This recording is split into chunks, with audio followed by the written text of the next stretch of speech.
రుణమాఫీ చేసిన నేను 21,000 ఇచ్చిన అంటాడు. ఇయ్యాల్సింది 45, ఇస్తానన్నది 31, ఇచ్చినా అని చెప్తున్నది 21, కానీ ఇచ్చింది 16, 15, ఏ ఊర్లో రాలే. ఇదంతా మోసం. ఆ 15, 16 ఆయన ఏం చేసిండు తెలుసా మీకు? వానకాలం రైతు బంధు ఎగబెట్టిండు. వానకాలం రైతు బంధులో 8,000 కోట్ల రూపాయలు రైతులకు కేసీఆర్ ఇస్తుండే. వానకాలం ఇచ్చు, యాసంగి ఇచ్చు. వానకాలం రైతు బంధు ఎగ్గొట్టి ఆ 8,000 తెచ్చిండు, రుణమాఫీకి ఇచ్చిండు.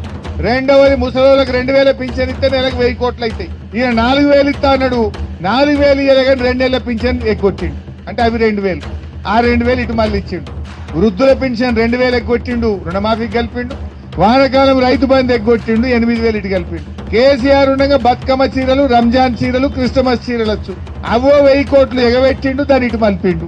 ఇట్లా ఆయన ఇచ్చిందేమి లేదు. కేసీఆర్ కిట్ ఉంటుండే దవాఖాన్లల్లో. ఆడపిల్ల పుడితే 13,000, మగపిల్లవాడు పుడితే 12,000 కిట్ ఇచ్చి అన్నం పెట్టి ఆటో కిరాయి లేకుండా తల్లిని పిల్లని ఇంటికాడ దించొచ్చు కేసీఆర్. దాన్ని ఎగబెట్టిండు, దాని 2,000 కోట్లు రుణమాఫీకి మలిపిండు. కేసీఆర్ కిట్ ఎగ్గొట్టిండు, 2 నెలల ఆ ముసలోళ్ళ పింఛన్ ఎగ్గొట్టిండు, బతుకమ్మ చీరలు ఎగ్గొట్టిండు, వానకాలం రైతు బంధు ఎగ్గొట్టిండు, పిల్లల ఫీజు రియంబర్స్మెంట్. కేసీఆర్ ఉండగా మా ఎస్సీ, ఎస్టీ, బీసీ పిల్లలు చదువుకోవడానికి ఏడాదికి 2,500 కోట్లు పిల్లల చదువులకు కాలేజీల ఫీజులు కడుతుండే. కా ఫీజు రియంబర్స్మెంట్ కూడా ఎగ్గొట్టిండు. కా 2,500 ఆడ ఎగ్గొట్టిండు, తెచ్చి ఈ రుణమాఫీలో కలిపి అంటాడు. ఇక నువ్వు ఇచ్చింది ఏమన్నదే? ఫీజు రియంబర్స్మెంట్ ఎగ్గొట్టినావు, రైతు బంధు ఎగ్గొట్టినావు, బతుకమ్మ చీరలు ఎగ్గొట్టినావు, కేసీఆర్ కిట్ ఎగ్గొట్టినావు, ముసలోళ్ళకి 2 నెలల పింఛన్ ఎగ్గొట్టినావు, గీడ కోత కోసినావు, గల కలిపినావు.